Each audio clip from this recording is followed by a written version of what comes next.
Oh, hello, yeah. Well, it's later, isn't it? Yes, it started earlier, it's gone through the middle bit, now it's later. Anyway, leaving all that aside, I thought today I'd just bang on, like I always do, about my favourite topic, which is the complete lack of democratic accountability in the British media. And I mean that across the board, not just from the people that own it, but the people that operate in it, and indeed just the entire edifice, which is just a huge, monumental propaganda machine for our billionaire class, who are currently cheering reform, but that might well change after all. There's always some other right-wing party you can go for. I think that's what Rupert Lowe is hoping for, or maybe Ben Habib. There's always one sitting in the wings somewhere that you can up, especially with a vast amount of money.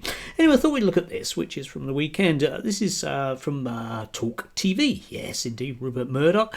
And, well, they invited on everyone's absolute favourite female Reform MP, who's called Sarah Pachin. Sarah Pachin. So I just thought it'd be worthwhile sort of deconstructing what she's saying here, and to the total non-involvement in any form of journalistic process that we get to see. It's just absolute pure, unadulterated reform propaganda. So let's, well, just before we dive in, just in case you think that I've misquoted her on some level, we'll be watching some clips, and it starts off with Peter Cardwell making a joke about dongles, which I won't inflict on you because, well, it's not very funny. So anyway, she then sort of talks about the idea that the British government had anything to do with the peace in Gaza, which is debatable, but nevertheless she dismisses it. And then we get to this. Here we go. It's really interesting as well with, in this country, the reaction to that ceasefire. We've had yet more protests. Why? I can't quite fathom. Maybe it's just hatred of Israel. We've had a report from Samara Gill, who went down to Whitehall in central London yesterday. She interviewed a young man who had an ISIS flag. Clearly there are people who want to destroy Israel. He actually said that he wanted Israel to be off the map, and he wanted Jews to, as he said, go back to where they came from. I mean, the majority of people in Israel presumably were born there. So the point is, Sarah, I just wonder what a Reform UK government would do about those protests. Would you allow people to protest? Would you restrict them? What would your policy be? Look, so anybody flying an ISIS flag, in my view, is a potential terrorist threat, should be arrested, potentially deported on their state, depending on their status, of course. But those people are not welcome on our streets, and a reform government would not let that sort of protest take place. I mean, the pro-Palestinian group that is now proscribed seems to still be out on our streets. It's not acceptable. Whilst we have, Tower Hamlets declaring the Pink Ladies an extreme right, protest group. How absolutely ridiculous. And somehow missing off the list of prejudices and hatreds, anti-Semitism just happens to have dropped off their list for the fourth year in a row. Funny that. Sarah, I just wondered, just in regard to those protests, what about people who are protesting peacefully, for example, yesterday? People who come out on the streets and say, look, I'm just for the pro-Palestinian cause. I'm not supporting Palestine action. I'm not supporting the destruction of Israel. I'm not supporting any terrorist group. They're peacefully protesting. They're just people who disagree with you and me. Should they have a right to protest? I think the great thing about this country is that we are a democracy, although we are fighting desperately here in Reform to keep that democracy. But we are a democracy, and a peaceful protest is, of course, allowed and should always be allowed. However, if you are flying flags of proscribed terrorist organisations, then clearly that is not acceptable in my view. But a peaceful protest, Reform will always support the right for people to do that, as long as there is no incitement of violence at all by any organisation. Let's talk about... Yes, well, there you go. It's the standard line, isn't it? Yeah, you can protest whatever you like, but we might well change the rules so that you can't. But you notice here the thing about inciting violence and people that are a bit dodgy and all the things that they want to do. And realistically, you shouldn't possibly suggest that people abroad, might be settler colonials. But at the same time, I'm a party that earnestly believes that various people are coming here in a kind of settler colonial way. And it's perfectly reasonable for people who, from fairly dodgy political organisations, to stand outside migrant hotels, and I'm not going to say anything about that at all. I mean, the double standards here are enormous, but of course Peter Cardwell, who definitely agrees with Sarah about absolutely everything, isn't going to question that in the slightest, is he? Anyway, let's move on a bit. Sarah, you've very kindly agreed in 2 weeks' time to do half an hour of a phone-in. Anybody can ring you about any issue, we'll put them to you. Let's have a little amuse-bouche now, because you very kindly agreed to take a few calls. Laura Jane is in Hampshire and has given me a ring. She's got a question for Sarah. Laura Jane, you're very welcome. You're on with Sarah, you're on with me. What would you like to say? Hi, Peter, and hi, Sarah. I'm a great admirer of yours. I voted Reform at the last election, and we do have a new branch here in Hampshire. Anyway, my point is, I'm a retired teacher, and I left teaching when I could see that bureaucracy was taking over. But now, and that was whatever it is, too many years ago. I am very worried about the indoctrination of children. I saw that in Wales, in a primary school, they had an imam go in, and the parents were worried when children came home with, various Muslim things that, as a Christian school, etc. And there is a reform counsellor who is on it.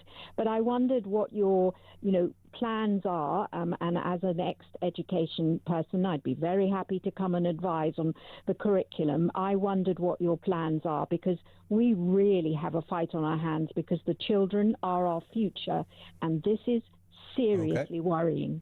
Thanks, Laura Jane. Sarah? Yeah, Laura, Laura Jane, it's a subject very close to my heart. We can all see the indoctrination of our young people by these sort of far left ideas, and by a culture that simply isn't ours as well. At the end of the day, we are fundamentally a Christian country. We will teach our children. I believe we should teach our children about other religions and about other cultures, but always under the premise that we are a Christian country, and that is not our culture. We have our own culture that should be protected. And I feel very, very strongly about young people being brainwashed. And I use that word on purpose, because of course it then goes through to their college years, and it goes through to their university years. And it also opens up a whole subject, Laura, about how we're teaching our children about history. I believe that in schools today, we are not teaching our children enough about British history, about what we've given the world, about what we should be proud of, and that needs to change. Yep, first boomer caller who's voting Reform. There may be some more, yeah. And of course it gets Sarah onto what she believes, which is, well, just belief stuff. She believes that we're a Christian country, which is fine. I don't know, you can argue that. I think it's very debatable. We're also an atheistic country. If you like, Sarah, that's my belief, and lots of other people's beliefs as well. But this is a woman, and this is theoretically an MP, that are going to be very, very threatened with the idea of children learning about other religions. That's basically what she's saying. Well, I don't know. What are your plans then? Oh, nothing. Oh, no, just culture war, yeah, history, culture war. Odd that they've got a teacher ringing in who isn't a Marxist. Still, I guess there are a few of them still out there, even though they may have been retired for 20 years. But it's just absolute nonsense, isn't it? She doesn't know anything about education. She certainly doesn't know anything about the curriculum. But never mind that now. It's all the fault of the lefties and the way that young people won't vote Reform because, they had an imam visit their school. Dreadful. Luckily the Reform counsellor's on it. To do what exactly? Stop kids taking home a Quran? How dreadful. Why can't they learn about those nice Hindu gods with, elephant heads instead? That doesn't seem so threatening. Absolute nonsense. Absolute Sarah Pacinas. Absolute talk TV. Well, there's more of it. Let's move on. Question there. We're going to take a final question for Sarah from Anne in Sussex, maybe more of a comment. Anne, you're on with Sarah Puchin and with me. What would you like to say? Oh, thank you very much. Well, I'm glad it's Sarah, because when I didn't really ring in to speak to the public on this, but I was very concerned to watch a programme that I stumbled on, and it looked like people from different countries were speaking on it, and some politicians from here. But it was implying, and it wasn't implying, it was saying that Farage and the Reform Party, equating them with Mosley and the black shirts, that they were that bad and people should be warned. And as I listened, it wasn't the sort of thing I would normally. I thought, where's this coming from? And during the interval, there weren't any adverts, and it looks like it's being funded by some organisation outside of this country, I would almost believe. And I thought, you know what this is? This is one world government. Well, it's really interesting, Anne, because we've had Paul Nowak, for example, the head of the Trades Union Congress, the big union, this week calling Nigel Farage a racist. He's called Robert Jenrick a racist as well. There are people who talk about fascism, far right, throwing around those kind of labels, Sarah. I think it's unfair. What do you think? I think it's an absolute disgrace, and it shows how desperate now both the Tories and the Labour are, because they know that reform's coming straight through the middle and we have the will of the British people behind us. So they are throwing all sorts of insults and accusations, very, very dangerous ones. I mean, the threat to Nigel's life, he's so high risk now because of this type of stuff that's banded around. And very recently, Peter, who was the MP that accused him of having a Hitler Youth connection? That was David Lammy, the Deputy Prime Minister, who then had to withdraw that. I mean, he couldn't even get his numbers right. He couldn't even get his time scales right, because Nigel Farage was born after the Second World War. So, I mean, it's just ludicrous that that was made. David Lammy, I mean, literally in one breath said, well, we shouldn't do personal attacks, but we know Nigel Farage flirted with the Hitler Youth. Incorrect. This is desperate. Totally wrong. Desperate rhetoric now. It's but worse than that. It's inciting violence. It's dangerous rhetoric. And I'd like to know if some of these people saying these sort of things, are they getting arrested? Like the people that put out fairly mild tweets that I've got two in my constituency that have gone to prison. How ridiculous. And yet some of these that are clearly inciting violence. And it would be very interesting to see what the sentence that's given to Are you saying the Deputy Prime Minister is inciting violence against Nigel Farage? Well, I think calling Nigel Farage or trying to label him as in his youth as being affiliated with the Hitler Youth is really nasty and really serious rhetoric. And we already know that Nigel is a target. Of course, he's a target by some of these far left extremists. Well, we've seen that conviction on Friday as well. Sarah, just one more question before you go. Conservative Party conference this week. Priti Patel, I think, did the best speech I've seen her give. Are you worried? No, the Conservative Party are a busted flush. They had 14 years. They are so responsible for so many of the problems that we've got in this country.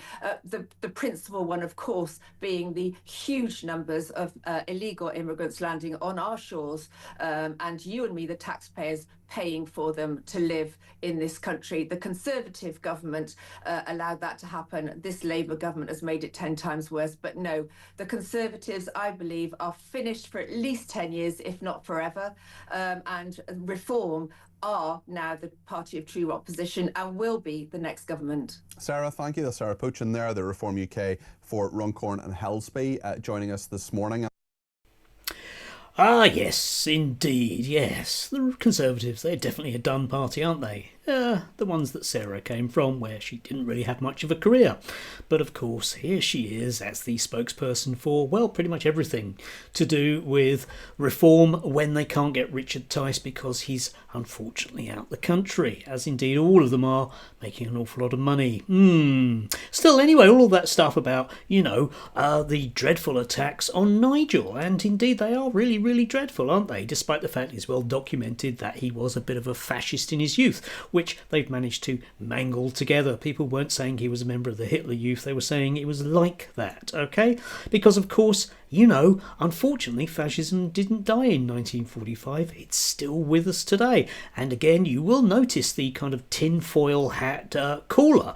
Another older boomer person, another reform voter who's very, very concerned about something they happen to see somewhere which wasn't presenting, what they want to see of the world. And surely it must be George Soros and the one world government. Not a word to say what a load of old stuff that is. And again, you'll notice the way that Sarah is more than happy to be very, very cross at people inciting violence, but at the same time having no concept, or indeed Peter isn't going to bother to ask her about having actual convicted people, good mothers that they are, on the stage at their annual conference. Astounding stuff.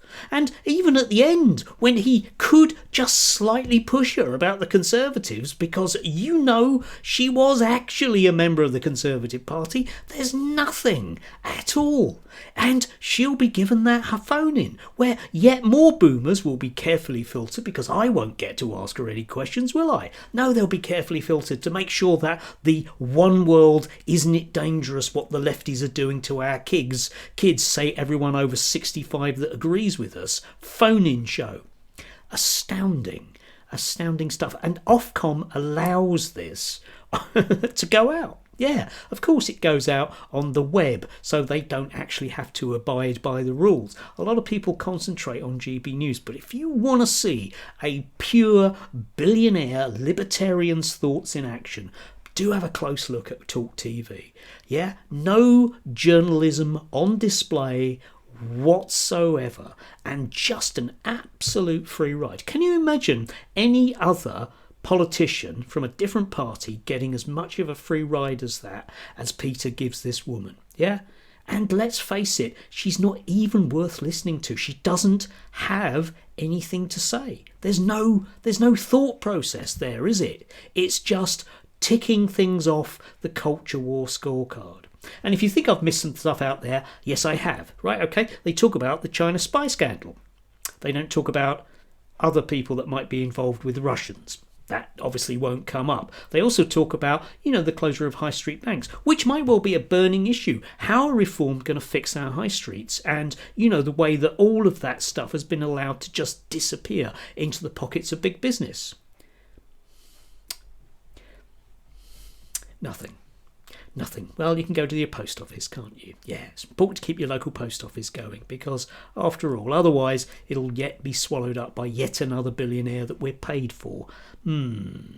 Anyway, I don't know. It's just, I just find this stuff so dodgy, and I cannot conceive of what a tiny little world you would have to live in to actually be the type of person that would ring up and come out with those kind of statements about being upset at something that happened at a school that you read about in the Daily Mail, or being upset that you stumbled across something whilst flicking through channels and didn't really like the opinion that was there.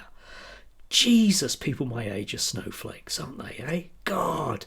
Yeah, the sooner we get a reform government that can protect them all from those dangerous ideas they might have to, deal with. God, not like those kids, eh? They're so open and malleable, aren't they? Not like those responsible adults. Christ. Anyway, do have a lovely day if you can do. Astounding stuff.